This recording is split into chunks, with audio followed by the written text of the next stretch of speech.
Corner Radio Bisnis Pas FM.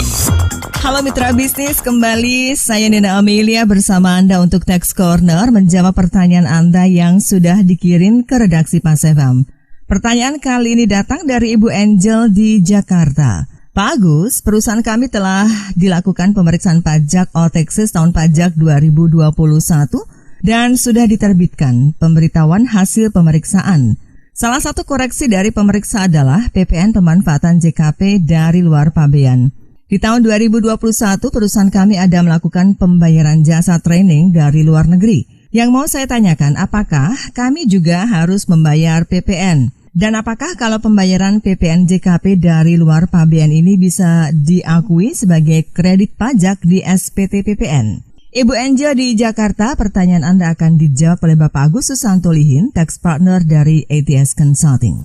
Oke, baik. Jadi sistem pemungutan PPN di Indonesia itu mengadopsi prinsip destinasi, yang mana negara yang berhak untuk memungut PPN itu adalah negara tempat terjadinya konsumsi atau pemanfaatan barang kena pajak atau jasa kena pajak. Nah, jadi untuk penerapan prinsip ini, itu salah satunya itu adalah berlaku atas pemanfaatan jasa dari luar daerah pabean yang dimanfaatkan di Indonesia. Kalau kita merujuk dari prinsip destinasi, ya jadi untuk PPN itu dipungut di Indonesia. Ya, karena apa? Karena memanfaatkan jasa dari luar Indonesia di dalam Indonesia, seperti itu. Di Undang-Undang PPN juga diatur mengenai pemanfaatan jasa kena pajak dari luar daerah pabean di dalam daerah pabean, yang mana dikenakan PPN. Untuk terkait perhitungan PPN atas jasa kena pajak dari luar daerah pabean ke dalam daerah pabean, itu juga diatur di aturan teknisnya. Jadi di aturan teknisnya itu juga diatur bahwa untuk PPN itu terutang ya atas pemanfaatan jasa kena pajak dari luar daerah pabean, yang mana dihitung dengan cara mengalihkan tarif PPN-nya dikalikan dengan jumlah yang dibayarkan kepada pihak yang melakukan penyerahan jasa kena pajak itu.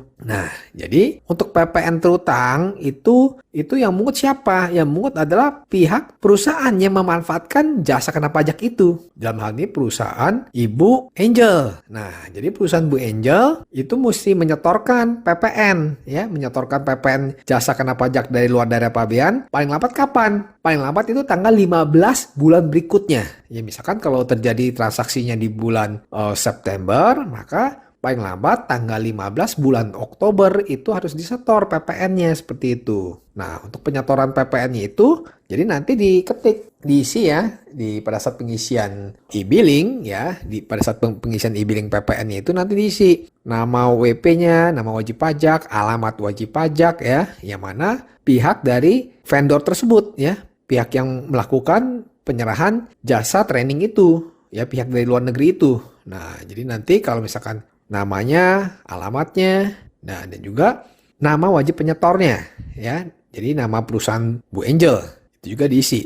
Nah, terus untuk mencermati kasus yang Bu Angel sampaikan ya, pada prinsipnya perusahaan yang sudah dilakukan pemeriksaan pajak dan untuk PPN atas pemanfaatan jasa kena pajak dari luar pabean yang telah dilakukan koreksi oleh pemeriksa itu sudah sesuai dengan ketentuan. Kenapa? Memang karena pemanfaatan jasa kena pajak dari luar daerah pabean ke dalam daerah pabean, ke dalam wilayah Indonesia itu terutang PPN. Artinya koreksi pemeriksa sudah benar. Nah, tetapi Bu Angel juga nggak usah khawatir, karena untuk penyetoran PPN itu ya, yang mana yang sudah dilakukan koreksi, itu apabila sudah dilakukan pemeriksaan dan ada penerbitan ketetapan pajaknya, itu atas pajaknya itu ya, itu bisa diakui, bisa dikreditkan oleh perusahaan ibu. Nah, jadi pembayaran PPN-nya itu ya, hasil ketetapan pajak ya, yang mana hasil dari pemeriksaan pajak itu bisa diakui, bisa dikreditkan ya, sebesar jumlah pokok pajaknya saja. Tapi kalau untuk sanksinya tidak bisa diakui, hanya pokok pajaknya saja.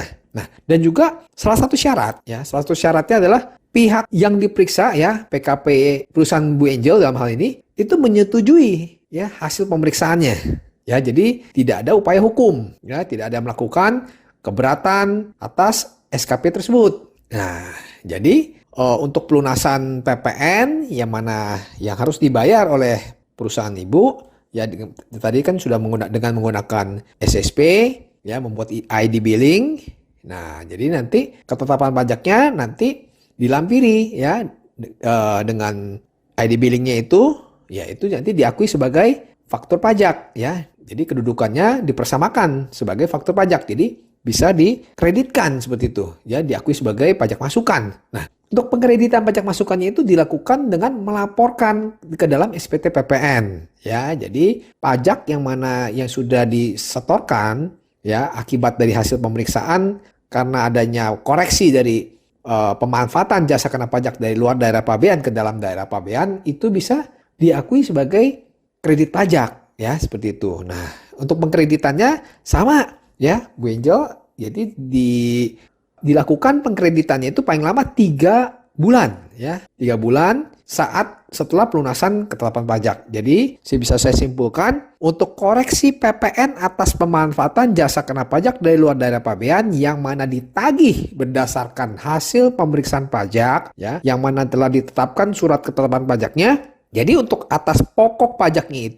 itu bisa dikreditkan. Ya, bisa dikreditkan, bisa mengurangi pajak keluaran sepanjang telah dilakukan pelunasan dan tidak dilakukan upaya hukum. Ya, upaya hukum ini apa? Upaya hukum berarti berupa keberatan atas ketetapan pajak yang mana sesuai dengan penjelasan yang tadi saya sudah jelaskan. Oke, demikian penjelasan dari saya. Saya Agus Susanto Lihin. Semoga bermanfaat untuk Bu Angel dan pendengar Pas FM.